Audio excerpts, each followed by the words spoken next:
You have to be open to it, because there was a long time I wasn't, and I felt lost. And, looking back, there were moments they were there.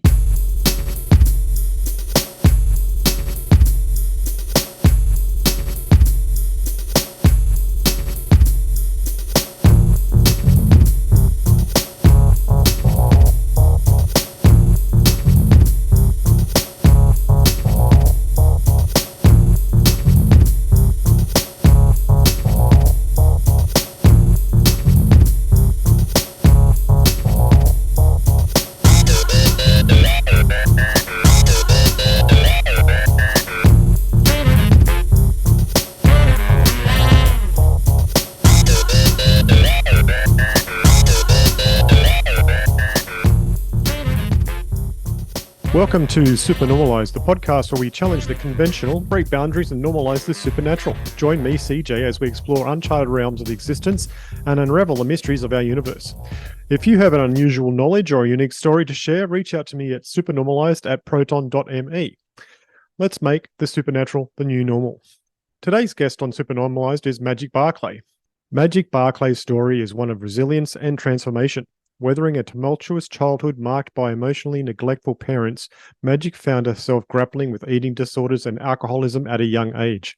This period of strife was followed by an abusive marriage that only deepened her personal struggles. However, determined to break the cycle, she courageously left everything behind, embarking on a lengthy legal battle that would test her strength and resolve. Despite these hardships, including severe health conditions due to continuous stress and trauma, Magic found healing through self-education about the body's systems and seeking help for her trauma. Guided by the spiritual presence of her deceased grandparents, she charted a new path towards wellness and self-love, transforming into an empowered woman who took control of her own health. Today, Magic Barclay is not just a survivor, but a beacon of hope. As an instructor of PNEI of Trauma, the lead practitioner at Wholistic Natural Health Australia, and a podcast host herself, sharing her journey with the world. Lastly, if you enjoy journeying with me, the best way to support Super Normalised is to help me reach more curious minds like yours. So, dear listener, I personally invite you to open up your podcast app right now and hit up the 5-star rating and let the algorithms know that this story is a conversation worth spreading, so you can tell the world and your friends how much you love the show. Welcome to the show, Magic Barclay. Thanks for having me. It's great to be here. Yeah. So where did you get the name Magic? I mean, that's quite a magical name. It was my grandfather, and I know we're going to talk about him a little bit later, but it's really been a theme through my life. And Right.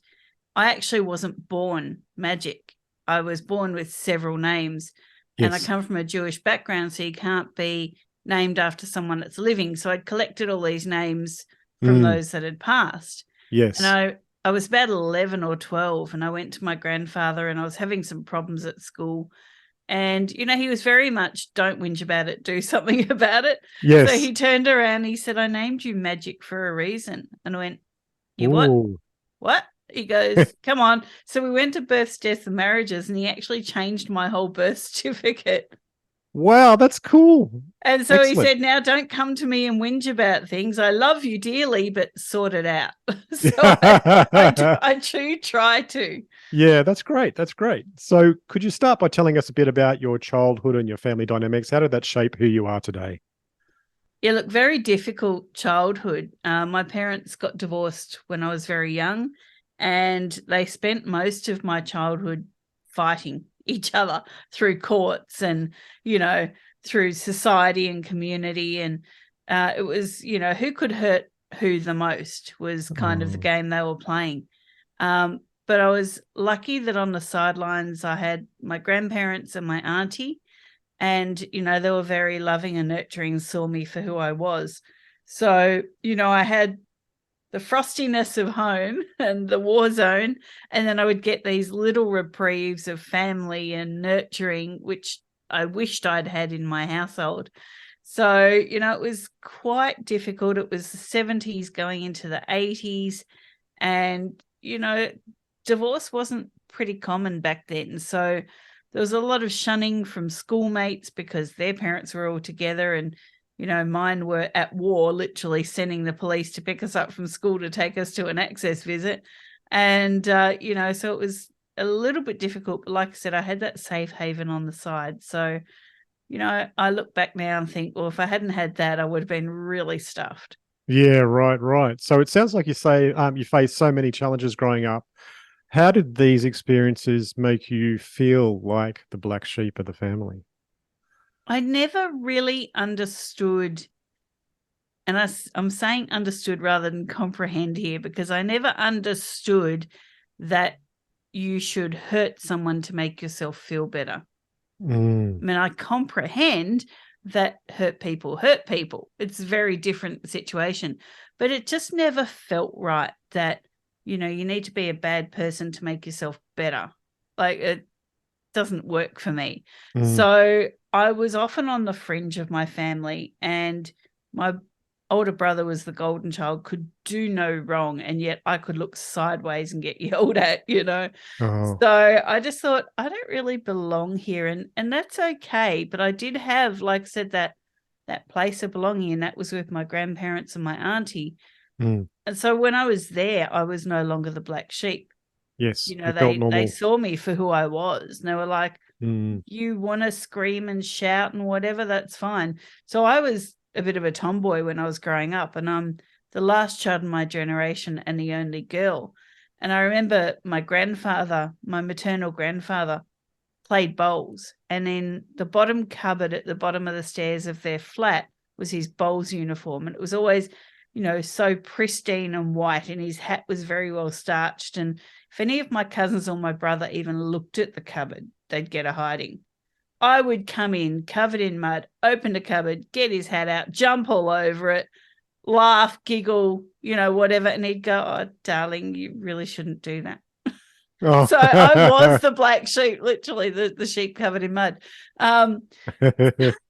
So, I guess he nurtured my originality, Yes, but he sounds like it. also taught me there were consequences. I didn't get away with wrecking a bowls hat and a uniform. I would have to then take it to my nana and say, I did this. I need to learn how to fix it. Because he was like, if you're going to do something, there's consequences, but you deal with it. It's not someone else's problem. Mm, The mm. fact that you wrecked my bowls uniform is not my problem. That's your problem. So Right. I then had to learn solutions. So, I had both of them teaching me, but yeah, I was the black sheep right from day one.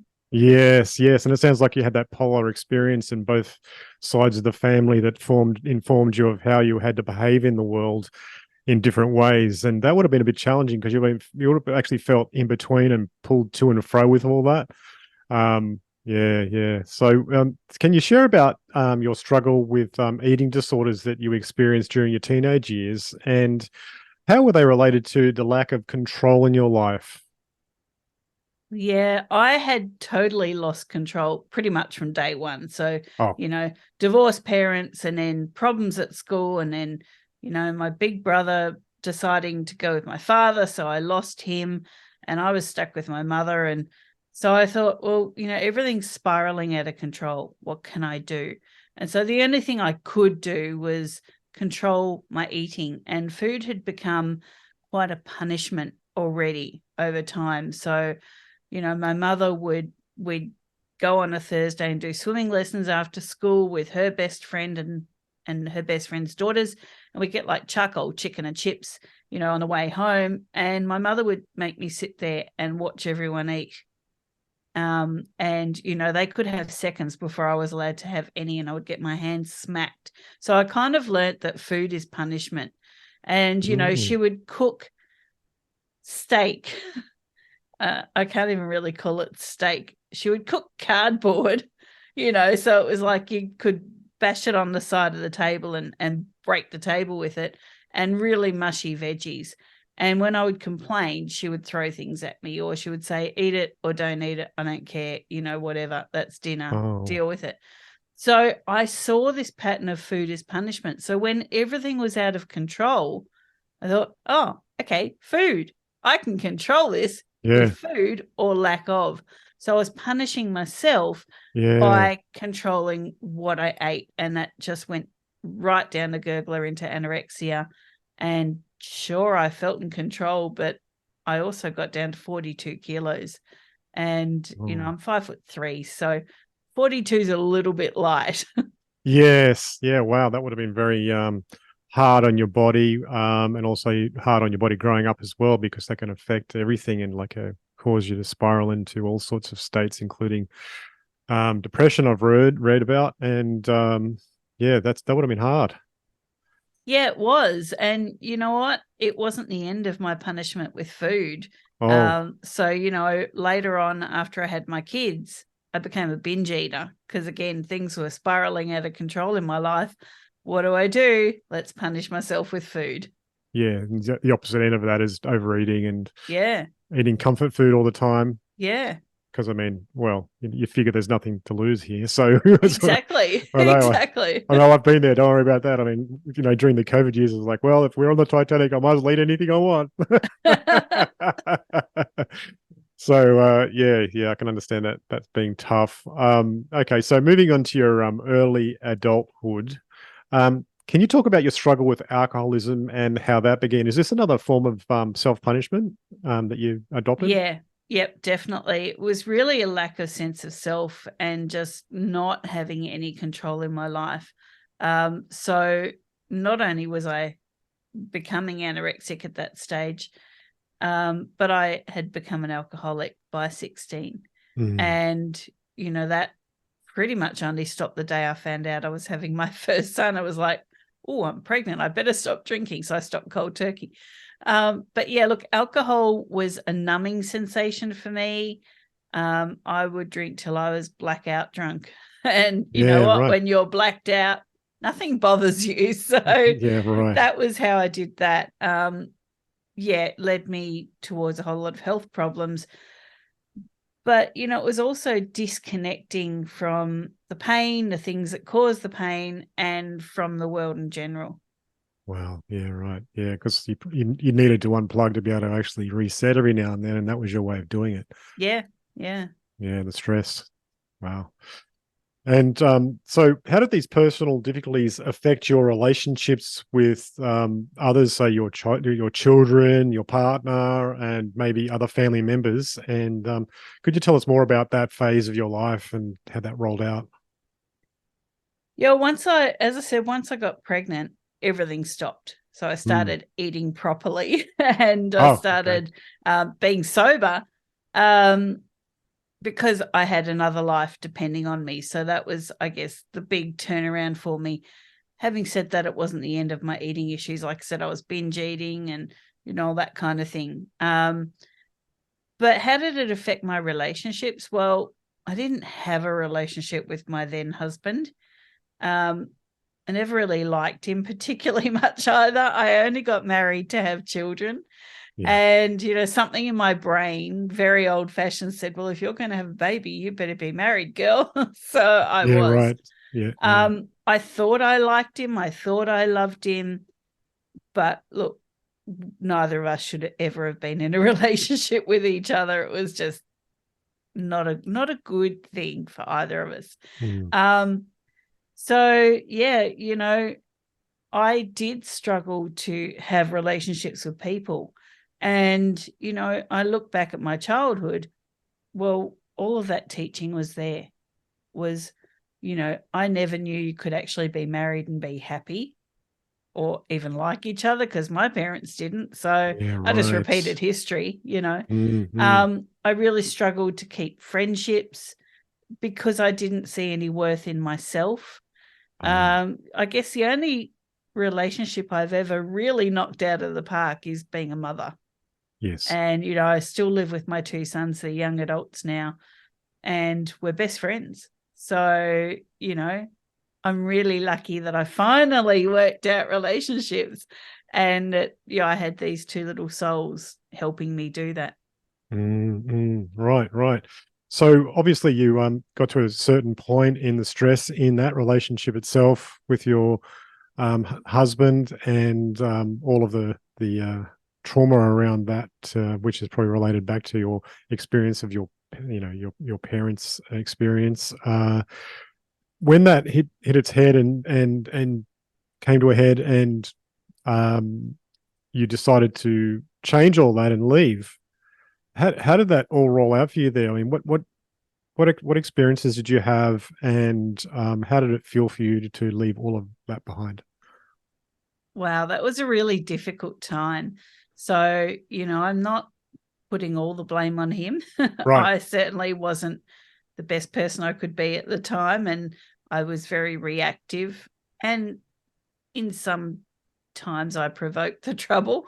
Right. So I'll take my piece in that. But yeah, it was a very nasty breakup. It was a very violent marriage at the end. And, we went through several court systems, and the divorce was dragged out. And again, history repeating itself, because that had happened to my parents.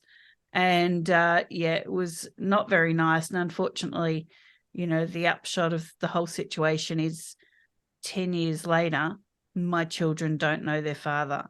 And that's something they've chosen to do, right through all the court proceedings. And even after that, and my youngest has just turned 21 6 months ago, and even on his 21st, I said, look, no matter what he's done, he's still your dad. If you want to contact him, go right ahead. And the answer's always been the same since the moment we left from my kids. And that's been, we don't want anything to do with him. Stop saying it. So, that's totally their choice. But yeah, they saw what was going on. And, I've apologized to them for my part in the situation. And they've gone, look, you were doing what you had to do, and you got us to safety, and we didn't particularly like being there. So, move on, Mum. Yeah. It happened as it happened. Yeah. Yeah. I'm sure one day they'll probably find a point of connection with him, as we all do as we all get older and work through these things ourselves. Yeah. And you know what? That's totally up to them. And I actually feel sorry for my ex, because, not to sound like the doting, overly proud mother, but I am. They're wonderful human beings, and he has nothing to do with them, and he doesn't know how amazing they are. So, that's his loss, basically. Okay, so you spoke about adverse experiences leading to severe health conditions, and what effect did that happen? How did that actually happen to you, and then how did that affect your life? Okay, so we left my ex and we changed towns to get away from him, and I was not well. And I hadn't been well for quite a few years, and I'd been going to the doctors. Something's wrong, something's wrong. First they told me I had Munchausen's, and then they told me, I'm making it all up, and then they told me I'm attention seeking, and all my blood tests are fine, so nothing's wrong. I went to see a GP in our new town, and I said, something is wrong. I don't know what it is. I think it's my thyroid, but I don't know. And so, he did some tests, and of course, all blood tests came back okay. And then he did an ultrasound, and he goes, there's something there, and I need you to see an endocrinologist. So I did. And then she referred me to a general surgeon. And before I knew it, they were saying, you've got cancer, and it's stage 4 because it's in your lymph nodes now, and it's been there quite a while. So what are you doing next week? We need you to have surgery. So, that was like, whoa. What? Yeah, what exactly. happened? Yeah, wow. Yeah. And so I realized that, whilst I was battling through the early phase of the divorce, I was sick. Yeah. And so, in the final phase of the divorce, and then the years afterwards of court proceedings that followed, I was fighting for my life as well as fighting for any assets. And unfortunately, my life was more important. Not unfortunately, but it was more important. So I lost out everything else in court. I got the kids, and I got what was left of my life, and I got a legal debt, and that was pretty much it. Missed the house, missed the cars, missed the money. But, here I was, and I had a second chance at living. So, take it as you will. I walked away pretty okay. Some assets would have been nice, but life is probably more important. Yeah, definitely more important. After that, you would have actually started looking into your own health in different ways, and you decided to study the body's systems. What drove that interest and dedication to self-improvement? I mean, obviously it was the cancer itself and all the stress and trauma you'd been through, but was there anything else that actually pushed that along? Yeah, look, it was the medical gaslighting of years and years of medical gaslighting, and Yes. all of take this pill and you'll be okay, but then it creates more side effects, and then take this pill for those side effects. And so really, once I had the cancer surgery, and I only had it because of the divorce, I wanted to go all natural completely. But I was told if I didn't have the surgery, I would be deemed a bad parent. I could lose the kids in the divorce. Right. Pressure So I on. kind of, arm twisted behind my back, had the surgery. Yeah. And then they said, oh, now we need to do chemo and radiation. And I went, Oh. no, get stuffed. I'm done. Like, I'm pulling the pin. Mhm. I'll deal with this myself. You said you've cut it out. I'll fix anything else that you've left. And, even having said that I had surgery, they botched that up. So, Oh God. I'm left with stenosis in my neck, hypoxia due to that. So, and lymphedema. So, I'm still 10 years later dealing with the aftermath of surgery. Yeah. So, throwing myself into natural health and integrative medicine and functional medicine seemed a no-brainer at the time. It was like, well, I gave allopathic medicine such a chance to fix this, and I kind of didn't, and they've created more problems, and they keep blaming me for everything, and I'm just the body. Like, they're the ones that are supposed to know it all. So I think I'll learn myself what I can do. And so that's exactly what I did. And, now, like I said, 10 years on, I'm still in remission. I don't stick my head in the sand at all. I every year do complete tests and check all my markers. But I live a much more holistic and healthy life than I did prior to that, without the chemical side effects now. Yeah, right, right. That story actually mirrors mine a little bit because I I was working in a really stressful situation as a programmer and eating really bad. And the stress of all that just blew out completely. And I had to quit my job because it was killing me, to be honest. And within about a year and a half later, after that, I was diagnosed with bowel cancer and totally put me in shock. I was like, what am I going to do, etc. And I thought, well, I didn't know anything about the alternative methods to looking after that at the time myself. And I went along with the doctors, and yeah, they were like, "Yeah, well, we'll just do a biopsy and have a look." And they did a scan on me and cut some out without asking me. They just did it anyway. And I went and saw my doctor for a review, and he said, "Oh, we've cured you of cancer, but you still need to have radiotherapy." And I just was in shock. I was like, "No, man, that's just not happening." And just by chance, my friend's mother's partner piped up and said there's other ways and pointed me in the other directions as well. So yeah, there's my story too. In some ways, I found it really interesting that you actually could do it another way, for myself, Yeah. and it worked. And like, what that was, 24 years ago for me. But I'm not as good as you. I don't go do the checks. I'm like, no, I'm living life. I don't care. Cancer's just a process. Who cares? Well, it is just a process, and it's a collection of dead cells. So if we look at That's it. That's it. from a medical standpoint, it's a collection of dead cells. And it's only when you do something to disrupt it that it's going to spread. That's it. I guess for me, there's been a whole lot of charlatans out there going, oh, I cured my cancer. So for me, I want to know I've got those tests there, Yes. and just go, well, you know what? I am keeping an eye on it. Yeah. Because who knows? That's So, right. That's yeah. right. Yeah. Yeah. Yeah. No, it's good to not buy into the marketing team, which is pushing all of the methods that are popular. I mean, they do work for some people, but yeah, I don't know. I like my way. Me too. Okay, so despite facing medical negligence along the way, what kept pushing you forward on your journey towards a healthier self physically and emotionally? Okay, well, this is where my grandparents come back, really. Excellent. So come back. What do you mean? How'd that play? Pretty much through my life, I felt like, they were watching over me, and I would question them as to why is this happening? Yes. And, my grandfather saying, called you magic for a reason, Love live up to it. That was always in my head. And then, that. I would remember times of my grandmother, my nana, saying, well, eat this, rub this on that. And I would kind of get these inklings as to there's more information there that I was exposed to when I was little, but for some reason I don't remember it all. Right. So what do I do now?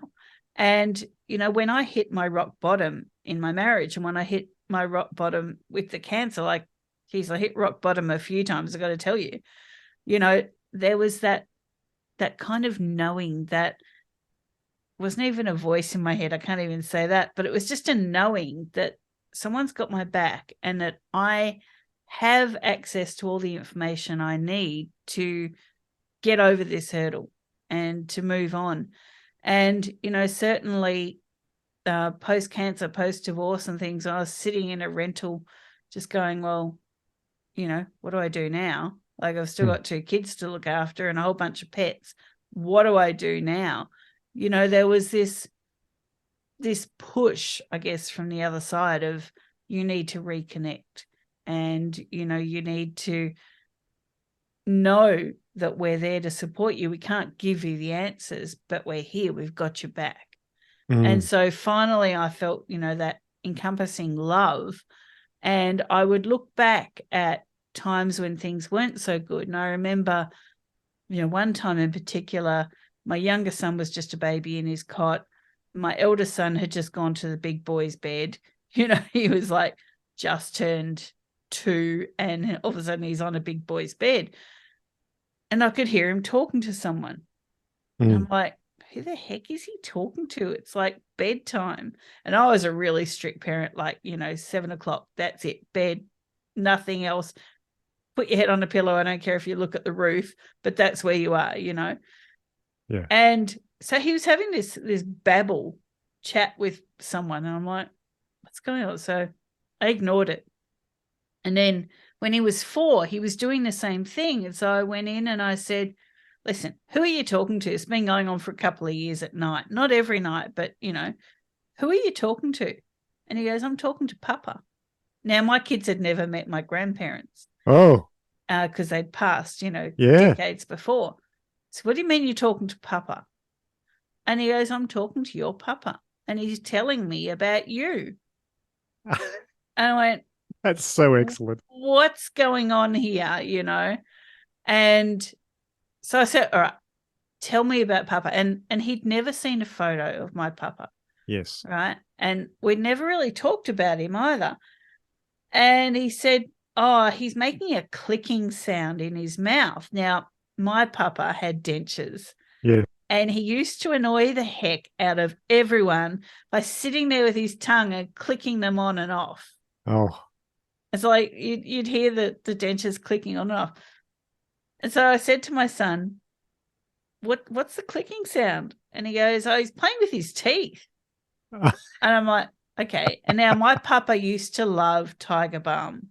Oh, yes. And he would drown himself in it. Like, even to this day, if I smell wintergreen oil, I'm like, oh my God, Papa's here. Like, Yeah, that's a signal. Yeah. Yeah. And he goes, he's got this funny smell and it's kind of burning my nose a bit. Oh, and I went, what? So I had some Tiger Balm that I had not opened, but I just felt like I needed to have a tin in the bathroom just in case, you know, even though I was quite adverse to it. And so I went and got it and I said, does it smell like this? And my son goes, that's it. Wow. And I'm like, oh my God, for like the past 2 years, you've been talking to my grandfather. What's going on? So, I had little moments like that. Yes. And then I remember another time when my younger son was about 2 or 3.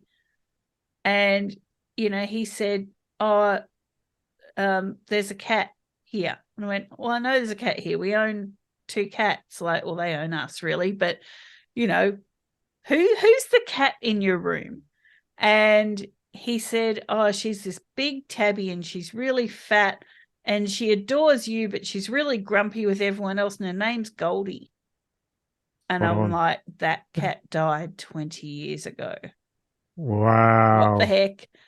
And he goes, Mum, don't sit on the end of the bed. You'll squash her.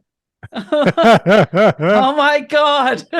So, I had moments like this where those that had passed that I was very attached to would pop back in, but Yes. through my children. They weren't coming to me. They were coming through both my kids. Mm. And, as years went on, I would start getting messages. And Yes. so I am now an organic gardener at home. We grow a lot of our own food. And so, the smell of dill takes me back to my nana's kitchen of making pickled cucumbers with her. And I planted dill last year. Yes. And it took off and it was great. And we had a lot of dill. I was going through a bit of a tough time last week. A whole lot of stuff happening. The car broke down and I got stuck in the middle of nowhere and all this. Anyway, I came back the next day and checked on my veggies.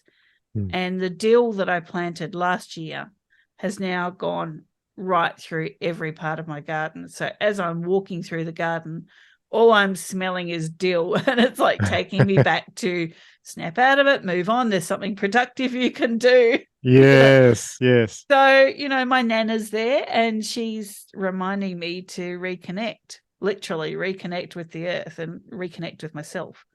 That's brilliant. That's brilliant. I love that story with how your children connected first. I mean, it's probably you probably actually were connecting to your grandparents. They would have been giving you nudges here and there, but if you weren't actually open to it at the time, probably the best way would have been to come through your children because they're already open. So for them, it would have been just natural for that to happen. Yeah, and I think that's really sad as adults, we lose that connection. I'm a lot more connected now. Yes. And certainly, when I'm in my REM sleep state, I'll get messages from those that I love that have passed. But yeah, I think it's easier to come through the kids and we have to listen to that and, not say, oh no, you never heard that or you never saw that, because got to encourage we've lost that connection. We can't put that on our kids. No. I mean, our society does have a bit of blindness when it comes to the spirit realm. But I mean, obviously that is changing over time, and it must be, otherwise we wouldn't be talking today. So, yeah, but that's a good thing. I think it's better if we integrate the spirit world back into normality, because for all of us, it would help if we had, say, the friendly grandparent or the helpful relative of some sort, or great friend that's passed that could actually tap you on the shoulder and say, "Don't go that path," or go that path. Totally. And if we had that, then, because I mean, they're obviously seeing in 5D reality, they can see the timeline. They can go, yeah, that's not going to work out. Don't do that. So if we all had that, then obviously our lives would be a lot better, wouldn't they? Exactly. And look, we have 2 cats now. Yeah. And, we've always had cats and dogs. At the moment, no dogs. But, yeah. I was saying to you off air, we've got an 18-month-old kitten. And she doesn't know a lot of the pets that have passed. But occasionally she'll just like look up the wall at the roof and then go and do something. And that could be something that, 5 cats ago did. And it's like, oh, wow, where'd that come from? And she's not particularly destructive. Like, she doesn't go out of her way to do things. But we had a cat several years ago. While I was going through my cancer journey, we had her, and she would just sit and do that cat thing. You got a glass on the bench. She would look at you, give you the ultimatum of do something for me, Go and then stop just me. knock the glass off. Well, our little one the other day, she'd never done this in 18 months of her living. And she looked at me the other day and, she looked at her bowl because it wasn't magically filling up with food again. And then she found a glass that was on the edge of the bench. And she doesn't meow, so she's half Siberian, so she only chirps. She can't meow. Right.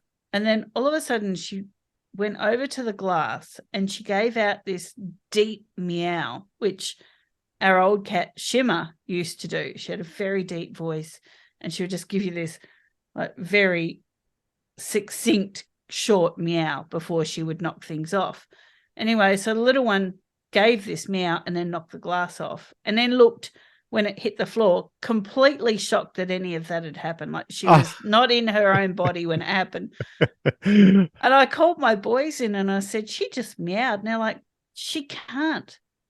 Like, she's a Mm. Siberian. They don't meow, they chirp. I went, Mhm. no, I swear she meowed and then knocked the glass off. And they're like, Mum, come on.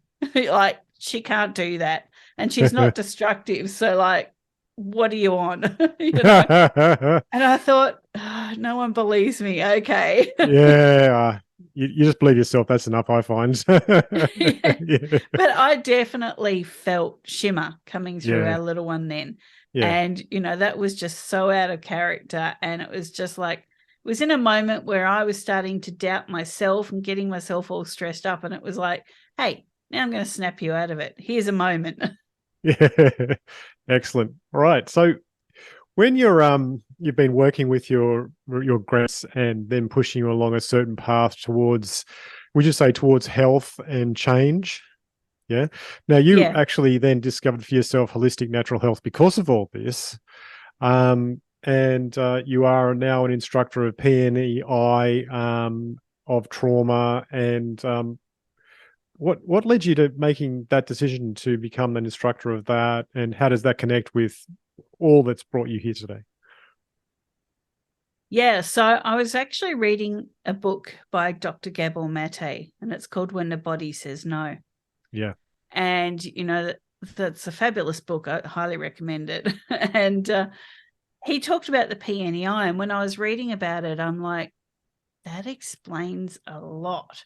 And so I really delved into learning everything I could about it and then writing my own course on it for other practitioners. And the reason I did that was what he describes about our thoughts and emotions and memories and feelings. So the P, the psycho, then flowing on to our nervous system, endocrine system, and then the immune system to keep us all safe. I looked back at my history and, I particularly remembered my grandfather, who was an alchemist and a compounding pharmacist, saying, when you're feeling this, whatever, XYZ, then, sometimes it can feel like nerve pain as a result. And sometimes you might feel a little bit dizzy or shaky. And then you might get sick. So sometimes when you end up with a cold, you've got to work backwards and say, how did I end up with this cold? Did something else start it? And so I remembered when I was reading this and learning about this, he was already talking about it. And so it was really important for me to look at that as a healing modality in conjunction with everything else. So it's not the only thing, but in conjunction with everything else. And I mentioned dill. And, I say to my clients, find an essential oil that gives you a happy, calming memory. So for me, it's dill. So I get my dill essential oil and I'll, put some in a drop or two in my hands and rub my hands together and cup it over my face. And I'm stopping that stress danger pathway and going back to a happy moment. So I'm reconfiguring where that PNEI will be just by the smell of the dill oil. It's taking me back to the happy time. So, there's a lot of ways that I use it now in my practice and in my own life, but it's just amazing that these 4 body systems can team up to allow you to conquer the world or completely stop you from doing anything. Wow, I've got to read that book for sure. That sounds good. Very It's cool. fantastic. Yeah. Yeah, yeah, yeah. Okay, so that actually led you along a path to form Holistic Natural Health Australia. And so, what's the mission of your organisation, and how do you use it as a platform for healing in light of all that shaped who you are today? Yeah. So Holistic Natural Health Australia, we're a small group of practitioners. We do work worldwide. And so what we do is we look at root cause and we look at all the body systems. So no system works alone, as another of my mentors, Dr. Perry Nicholson, often says. And, so we have to look at what started the issue. So for me, cancer wasn't the issue. It was the end of the line issue. What started it? Was it my lack of nutrients? Was it my alcoholism? Was it the punishment I did to my body with food? Was it the way I was thinking and feeling? Well, it was all of those things. So every system of my body was affected till it resulted in the cancer. So we, as practitioners, look at what started this. Where did this cascade or this waterfall of issues start from?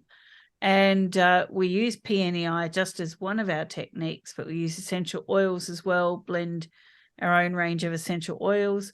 And, we use supplementation, we use food, and we use other limbic system work. And we team it all together so that, you may come to me with XYZ diagnosis. I'm not going to just treat the symptoms of that. I'm going to say what started it. And that's really come from my own journey and a lot of the learning that I've done and I continue to do. And the other practitioners, are in the same boat. We've all had life experience. We're not, sitting in our golden chair going, well, we've never had any problems in life, so, hey, listen to us, because that doesn't work. No. So really our mission is to be ethical, sustainable, and supportive. And so everything that we use in practice is ethical, sustainable, and supportive. Excellent. That sounds like definitely a holistic practice by definition. So yeah, that's great. So you also started a podcast. What inspired that, and what sort of topics do you cover in your podcast? Well, I cover 3 things. It's called A Magical Life: Health, Wealth, and Weight Loss. Yes. And that's exactly what I cover. And so I originally wanted to start it to seek answers for myself. Right. As I said, through divorce, I lost all the assets. So wealth was really important to me to learn more about building. Health obviously has been important to me for a long time. And weight loss, well, my weight roller coasters at any given point in time. So, it was really important to try and tap into experts from all around the world to say, well, if I'm looking for these answers, someone else is. Yes. Having said that, I bought all the equipment for podcasting and it sat in my office for 2 years. Oh. And, then COVID times happened, as you mentioned. Yes. I had some time on my hands. So That's I right. thought, well, now's the time. Let's exactly. do this. You've got a captive audience. Captive audience, yes. So in 2020, we started podcasting and we're putting out 1 episode a week. And this week, 205 goes out. So, yeah. Congratulations. That's fantastic. Thank you. So I love doing it. We put out 1 to 2 episodes a week, depending on my editor. She's over in the US. Yeah. Sometimes she goes, listen, we need to slow it down. Sometimes she's like, nah, let's do this. And, I love her for it. And, I really love doing my podcast. So the answers that I was seeking and continue to learn more about, I bring to the listeners in a way that, it's straight to their ears, and I try and keep my episodes reasonably succinct, and everyone learns.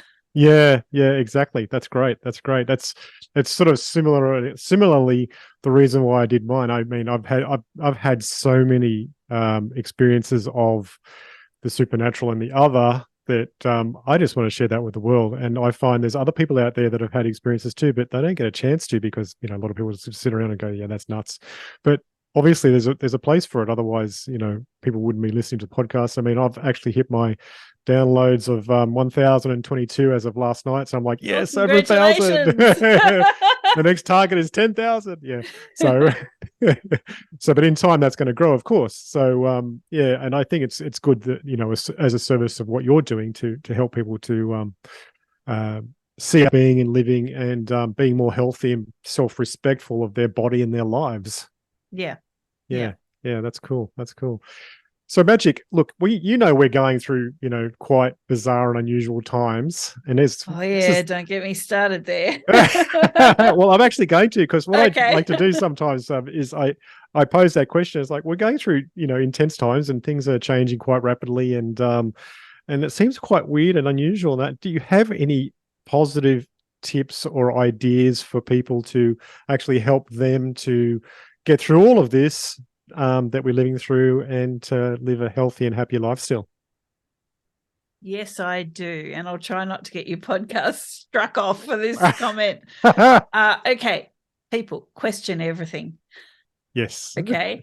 If Big Pharma and the government are profiting from something without giving you all of the real evidence, and I say real evidence, not paid evidence that is not evidence, what are they hiding from you? What are they gaining from it? So, there's a lot of crazy stuff going on, right? Yeah. I'm going to start with lockdowns. Lockdowns have happened all across the world. Where in your critical thinking brain is it okay to deprive yourself of exercise, sunshine, community, spiritual and social bonding? Where is that okay for your health? Okay, before we even get into the big pharma hand in this, lockdowns themselves caused a lot of mental illness around the world, caused a lot of disconnection, caused a lot of, I guess, through isolation, it caused a lot of emotional issues. What part of that is healthy? Just question everything. Moving on to the next rollout in the craziness that has been, I can open a packet of Band-Aids and there's an information sheet in there. And it tells me everything I need to know about that packet of Band-Aids. You've probably done it. You've opened the pack and this leaflet thing falls out and you're like, what the heck? I just want the Band-Aids, right? Yeah. If there's something that the government is pushing on people and it doesn't have that information sheet, and you do a freedom of information application and they go, there is no information, why would you do it? Question it. Okay. And, now we're seeing a lot of people with heart issues. We're seeing a lot of people, unfortunately, losing their lives very early. We're seeing turbo cancers. I'm sorry, but I'm a cancer survivor. Turbo cancer was not a thing anyone discussed. And now I'm hearing it all the time. Yeah. Question everything. That is your right and your responsibility to yourself and to your families. And if you get that message from those that are passed going, I don't think that's a good idea, listen to that too. Yeah. Because, things have changed. And since when should we live our lives in fear? Since when is that healthy for us? Exactly. So, even if you don't look at the past few years of craziness, insert fear here. There's always something that the media is telling you need to be terrified about.